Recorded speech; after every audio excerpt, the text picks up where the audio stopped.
नमस्कार, आप सभी का मेरे इस चैनल रोचक कथाएं में पुनः स्वागत है। आज मैं आपको विक्रम बेताल की एक और रोचक कहानी दो भाई और सुंदरी बताने जा रहा हूं। तो देर नहीं करते शुरू करते हैं आज की कहानी। राजा विक्रमादित्य तेजी से बेताल का पीछा करते हुए पीपल के पेड़ के पास पहुंचे, मगर लाश पहले की तरह उल्टी लटकी हुई थी। उन्होंने उस लाश को पेड़ से नीचे उतारा, उसे अपने कंधों पर रखा और राज्य की ओर चल दिए। मार्ग में बेताल नामक भूत उन्हें एक अन्य कहानी सुनाने लगा। राजा के पास कहानी सुनने के सिवा कोई उपाय नहीं था।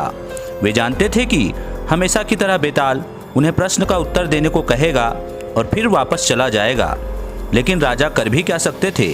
वे उसकी कहानी सुनने लगे। अंगज राज्य में दो ब्राह्मण भाई रहते थे। एक भाई का नाम संत और दूसरे भाई का नाम बसंत था। वे आपस में बहुत प्यार करते थे। दोनों भाई अभी कुंवारे थे। एक दिन जब वे बाग में टहल रहे थे तो उन्हें एक सुंदरी दिखाई दी। संत उसे देखते ही मोहित हो गया। बसंत ने अपने भाई की मनस्थिति जानकर कहा, लगता है कि तुम्हें उसकी सुंदरता भा गई है। संत मुस्कुराने लगा। उसने उसे कोई जवाब नहीं दिया।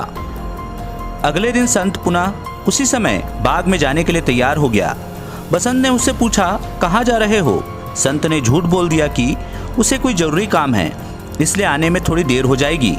अपने भाई से झूठ बोलने के बाद संत ने बाग में जाने वाले आम रास्ते के बजाय दूसरे रास्ते से जाने का विचार किया और बाग की ओर चल दिया। उसने अपना चेहरा भी ढक लिया था ताकि कोई पहचान न सके। जब संत बाग में पहुंचा तो सुंदरी वहां टहल रही थी। वह उसके पास जाकर बोला, तुम बहुत सुंदर हो। मैंने बहुत सी लड़कियां देखी हैं, लेकिन तुम सबसे सुंदर हो। क्या तुम मुझसे विवाह करोगी?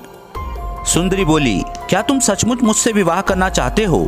संत ने कहा, हाँ, क्यों नहीं, तुम कितनी सुंदर हो। सुंदरी बोली, लेकिन मैं सुंदर नहीं हूँ। तुम ये जो सुंदरता देख रहे हो वो सब इन कपड़ों और गहनों के कारण है। यह सब झूठ है। यह कहकर उस सुंदरी ने अपने सभी गहने और श्रृंगार उतार दिए। ऐसी स्थिति में सुंदरी को देखकर संत का मन बहुत दुखी हो गया। वह वाकई सुंदर नहीं थी। बिना गहने और श्रृंगार के वह काफी बदसूरत दिख रही थी। संत उससे कुछ भी कहे बिना बाग से चल पड़ा। अगले दिन बसंत उस बाग में गया और सुंदरी के समक्ष शादी का प्रस्ताव रखा। सुंदरी ने उससे भी यही कहा, पहले तुम मुझे गहनों और श्रृंगार के बिना देख लो, तुम्हें मेरी बदसूरती का पता चल जाएगा, उसके बाद ही शादी का फैसला करना। बसंत ने भी उसे उसके असली रूप में देखा और बोला, मैं सुंदर चेहरे की परवाह नहीं करता। सुंदरता तो अस्थायी होती है, बस इंसान का दिल नेक होना चाहिए। तुम बहुत भली हो, इसलिए मुझे अच्छी लगी। मैं तुम्हें किसी भी प्रकार की कोई परेशानी नहीं होने दूंगा। यह सुनकर सुंदरी प्रसन्न हो गई और बोली, मैं एक पत्नी के रूप में तुम्हें जीवन की सारी खुशियां दूंगी। यह सुनकर बसंत खुश हो गया। फिर वह अपने घर गया और संत को बताया कि वह सुंदरी से विवाह करने जा रहा है जिसे उन्होंने बाग में देखा था।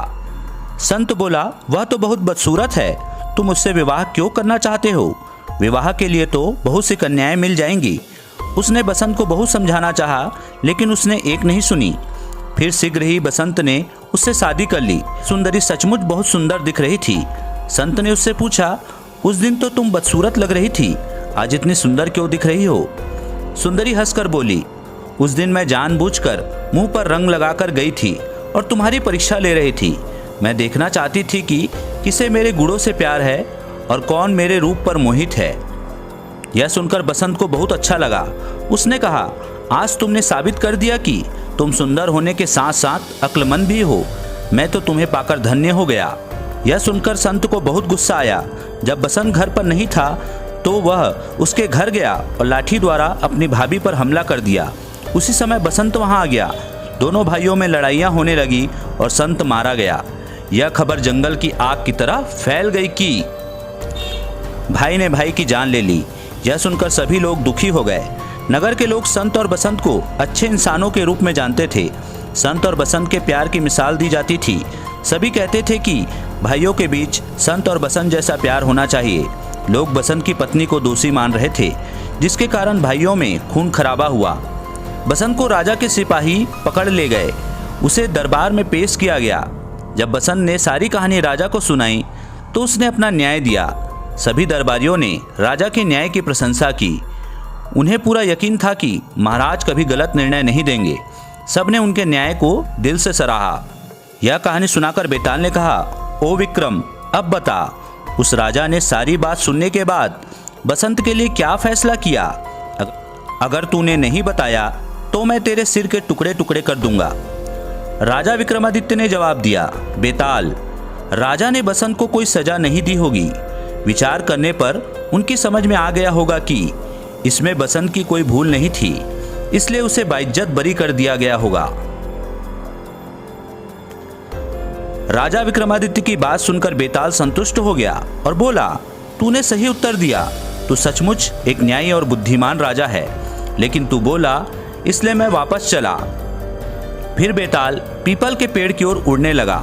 राजा उसके पीछे चल दिए ताकि उसे लाकर अपना वचन निभा सके। तो दोस्तों, यह थी आज की कहानी। आशा करता हूँ आपको आज की कहानी पसंद आई होगी। पसंद आई होगी तो मेरे वीडियो को लाइक कीजिए, चैनल को सब्सक्राइब कीजिए और इसे ज़्यादा से ज़्यादा शेयर कीजिए। धन्यवाद।